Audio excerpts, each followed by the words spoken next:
Number 2 करना है। 10th class का क्लास नंबर 11 है। चैप्टर हमारे पास यूनिट नंबर हमारी बुक का 2 है, लेकिन 9th-10th के मिलाकर 11वां आज यूनिट है। इसका नाम है साउंड, यानी कि आवाज़।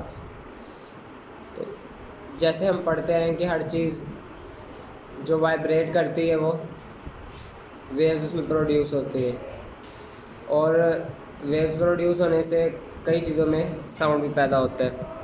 तो उस पर हम बात करेंगे आज कि साउंड है क्या और ये कैसे प्रोड्यूस होता है। अगर हम पहले पैराग्राफ पर गौर करें पेज नंबर 20 के, vibrations of object is any medium produce waves. किसी भी मीडियम में वो जो वाइब्रेशंस हैं वो वेव्स पैदा करती हैं। For example vibration of ripple tank produce the water waves पैदा होती हैं। इस तरह the medium in this case is liquid but it can also be gas और सॉलिड। जो वाइब्रेशंस हैं वो किसी भी मीडियम में वेव्स पैदा कर सकती हैं, वो चाहे सॉलिड क्यों ना हो चाहे लिक्विड क्यों ना हो। तो इसको इस चैप्टर में हम सीखेंगे। Now we will discuss another type of waves that we can hear. ऐसी वेव्स के बारे में इस चैप्टर में बात करेंगे जो हम सुन सकते हैं। तो पहला हमारे पास साउंड वेव्स है। Like other waves sound is also produced by vibrating bodies due to vibrations. दूसरे जिस्मों की तरह वाइब्रेशन से साउंड पैदा होती है। Our air around them also vibrate and the vibrations produce sensation of sound in our ears. जब कोई चीज़ वाइब्रेशन करती है साउंड पैदा होता है। साउंड तो पैदा होता ही है, वो तो वाइब्रेट करती ही है चीज़, लेकिन उसके साथ साथ जो उसके साइडों पर हवा है वो भी वाइब्रेट करती है। हवा वाइब्रेट करती है जो हमारे कानों पर आकर सेंसेशन एहसास देती है, महसूस होती है कि आवाज़ आ रही है। तो फिर हमारे कान का पर्दा वाइब्रेट करता है जिसकी वजह से हमें आवाज़ सुनाई देती है। तो इसी तरह जैसे कि आप देखेंगे guitar produce a sound when it's string vibrates. जब उसकी स्ट्रिंग वाइब्रेट करती है तो गिटार के अंदर पैदा होती है साउंड। इसके अलावा our voice result of our vocal cords, हमारे गले की जो वाइब्रेशन है उसकी वजह से साउंड पैदा होती है। इसके अलावा ह्यूमन हार्ट बीट, हमारे दिल की धड़कन, and vibrate doctors use to stethoscope to hear sound. हमारे जैसे कि हमारे दिल की धड़कन है, हमारे फेफड़ों की वाइब्रेशन जिससे साउंड प्रोड्यूस होती है, जिसको सुनने के लिए डॉक्टर क्या यूज़ करते हैं, स्टेथोस्कोप यूज़ करते हैं। स्टेथोस्कोप की डेफिनेशन हो गई है sound produce by vibrating body. ये हमारे इसके आगे अगर क्वेश्चन मार्क लगा दें तो ये हमारा क्वेश्चन बन जाएगा कि वाइब्रेटिंग बॉडी साउंड प्रोड्यूस करती है कि नहीं करती। इसके अंदर पहली ही लाइन डेफिनेशन होती है ट्यूनिंग फॉर्क की। ट्यूनिंग फॉर्क क्या है? In schools laboratories we use a device called tuning fork. School के लेबॉर्ट्रीज में हम एक डिवाइस यूज़ करते हैं जो कि ट्यूनिंग फॉर्क कहलाती है, टू प्रोड्यूस पार्टिकल साउंड, जो कि ख़ास किस्म की आवाज़ पैदा करने के लिए इस्तेमाल किया आता है। इफ़ वी स्ट्राइक, अगर हम इसको मारें, tuning fork is the rubber hammer के साथ अगर इसको मारें, the tuning fork will begin to vibrate. Tuning fork vibrate करना शुरू कर देगा। We can hear the sound of produce by tuning fork. Tuning fork से जो साउंड प्रोड्यूस हो रहा है उसको हम सुन सकेंगे। We can also feel the vibration by slightly touching. अगर देखें ऐसे ट्यूनिंग फॉर्क है, उसको हमने स्ट्राइक किया है रबड़ के साथ, ऐसे हाथ लगाऊंगा साथ, तो मेरे हाथ में महसूस होगी कि हिल रही है, महसूस होगी ना। तो अगर हम स्लाइटली आराम से उसके साथ हाथ लगाएं तो महसूस हो जाएगा कि ट्यूनिंग फॉर्क हरकत कर रहा है। उसके बाद हरकत कौन सी कर रहा है? वाइब्रेटरी। वी कैन अब इसके बाद है touching one over the prongs of vibrating tuning fork with a plastic ball suspension for a thread. एक धागे के साथ प्लास्टिक की बॉल बांधें। Touch the tuning fork with ball के साथ उसको आप टच करें।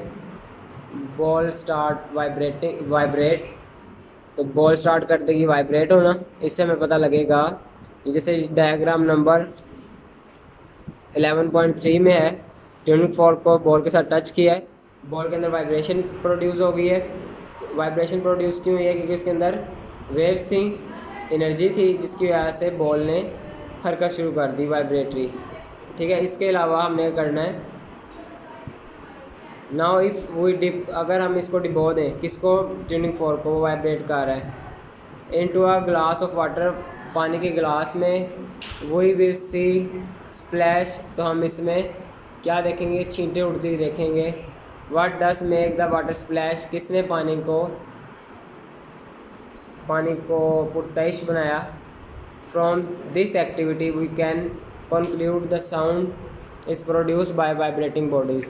इस एक्टिविटी से हमने सीखा कि जो साउंड पैदा होता है वो वाइब्रेटिंग बॉडी से पैदा होता है। ठीक है, वाइब्रेशंस अगर रोक दें तो साउंड भी रुक जाता है।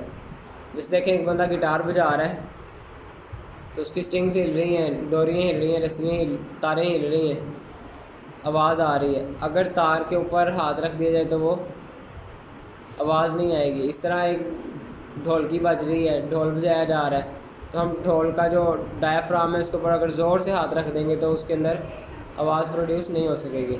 अगर होगी तो बहुत कम होगी, क्योंकि वो फ्रीली वाइब्रेट नहीं कर सकेगा।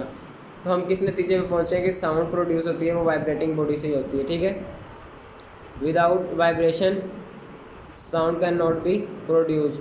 ऐसा हमें सीख लिया। दो हमारे पास एग्जांपल्स हैं कि ट्यूनिंग फॉर्क से आवाज़ तो आ रही है, लेकिन जब उसको बॉल से टकराया तब उसके अंदर वाइब्रेशंस आ गई बॉल के अंदर। इस तरह अगर उसको वाटर में डिप किया तो वाटर स्प्लैश हुआ, इसका मतलब है इसके अंदर एक फोर्स थी, वाइब्रेशन थी। ठीक है, आगे sound require material medium for its propagation. जो हमारा ये साउंड है, आवाज़ है, उसको एक जगह से दूसरी जगह पे ट्रांसफ़र होने के लिए किस चीज़ की ज़रूरत होती है? मीडियम की, मटेरियल मीडियम की। ठीक है, तो उसके बगैर साउंड प्रोपोगेट नहीं करता। ये हम 5 क्लास सीखते हैं। ये एक्टिविटी तो बिल्कुल इजी है, ये आप लोग बस सुनेंगे और उसके बाद कल इसको देख के तो कर लेंगे। क्या है कि हमने एक जार लेना है, जार के अंदर इलेक्ट्रिक बेल लगानी है, उसको कनेक्ट कर देना है बैटरी से। अब हम उसको बैटरी से अटैच करेंगे तो बेल क्या करेगी? बेल हमें नज़र आएगी वाइब्रेट होती नज़र आएगी और हमें आवाज़ भी आएगी। सेकंड स्टेप में हमने क्या करना है?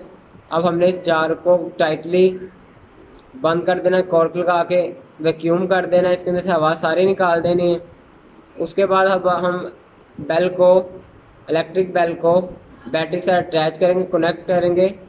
हम बाहर से जब देखेंगे तो हमें जो बेल है, इलेक्ट्रिक बेल है, जो घंटी है, वो वाइब्रेट करती हुई नज़र आएगी, हिलती हुई नज़र आएगी, लेकिन उसकी आवाज़ नहीं आएगी। इसका मतलब है कि आवाज़ पैदा होती है वो वाइब्रेशन से होती है। ये तो बात सच है क्योंकि हमें नज़र आ रहा है वाइब्रेशंस।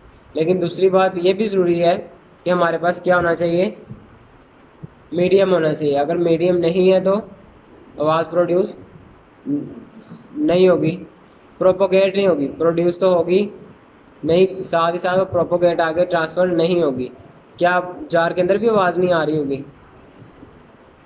तो प्रोपोगेट होगी, लेकिन प्रोपोगेट नहीं होगी क्योंकि उसके अंदर मटेरियल मीडियम नहीं है। इसके बाद आपको पता है लॉन्गिट्यूनल की डेफिनेशन याद होगी आपको कि लॉन्गिट्यूनल क्या होता है? यानी जिस तरफ वेव्स हों उसी तरफ उसका वेव्स के मीडियम के ज़रात, यानी मीडियम की जो ज़रात है, मीडियम के पार्टिकल्स हैं, उनकी भी मूवमेंट सेम डायरेक्शन में हो। जिस तरह मैं बोल रहा हूँ तो आवाज़ आपकी तरफ आ रही है, मैं बोल रहा हूँ तो आवाज़ के साथ साथ मीडियम जो है, हवा है, वो भी मेरी आवाज़ के साथ साथ उसी तरफ हरकत कर रही हो, तो तब ये कहलाती है लॉन्गिट्यूनल की डेफिनेशन पढ़ी थी ना कि मीडियम की वेव्स, मीडियम के वेव्स की और मीडियम की ज़रात की जो डायरेक्शन है वो सेम हो, दोनों चीज़ों की। यानी आवाज़ हो अगर तो मीडियम भी आवाज़ की साइड का ही हो, यानी जिस तरफ वेव्स हों उसी तरफ मीडियम के पार्टिकल्स की भी मूवमेंट हो। इसको हम कहते हैं लॉन्गिट्यूनल। तो बच्चों आज हमने वाज़िया करना है कि जो हमारा साउंड वेव्स हैं वो हमारी साउंड वेव्स होती हैं लॉन्गिट्यूनल। ठीक है बच्चों, तो इसमें भी ये करेंगे कि हम स्ट्राइक करेंगे ट्यूनिंग फॉर्क को रबर हैमर के साथ। वो क्या कर देगा, वाइब्रेट करना स्टार्ट कर देगा। जब वाइब्रेट करेगा तो ये ना हमें तो नज़र नहीं आएगा, लेकिन क्या होगा, नज़र नहीं आएगा, साउंड तो नहीं नज़र आएंगे, हमें तो नहीं पता कि किस तरह वेव्स पैदा हो रही हैं, लेकिन होगा क्या कि हम इसको क्या करेंगे, स्पॉज ही करेंगे। तो अब हमने स्ट्राइक किया, ट्यूनिंग फॉर्क ने आगे पीछे वाइब्रेट करना शुरू कर दिया। तो अब जो इसके साइड पर हवा है उसको यहाँ पे लाइनों के ज़रिए ज़ाहिर किया गया। पहले देखो बच्चों, पहली एक्टिविटी 1 होगी, उसमें हम क्या करेंगे, ट्यूनिंग फॉर्क को लेंगे, स्ट्राइक नहीं करेंगे, ऐसे रखा। अब जब तक ट्यूनिंग फॉर्क वाइब्रेट नहीं कर रहा तो उसके साइडों वाली हवा जो है वो क्या, रिलैक्स है, वो अपने आम हालत में है, ना वो कंप्रेशन में और ना रेयर फ्रैक्शन में, वो बिल्कुल सुकून में है, नॉर्मल है। लेकिन जब हमने उसको स्ट्राइक किया उसके अंदर वाइब्रेशन आई, किसके अंदर, ट्यूनिंग फॉर्क के अंदर। जो उसके साइड पर हवा थी उसने क्या करना शुरू कर दिया, उसने कंप्रेस होना शुरू हो गया, उसके अंदर कंप्रेस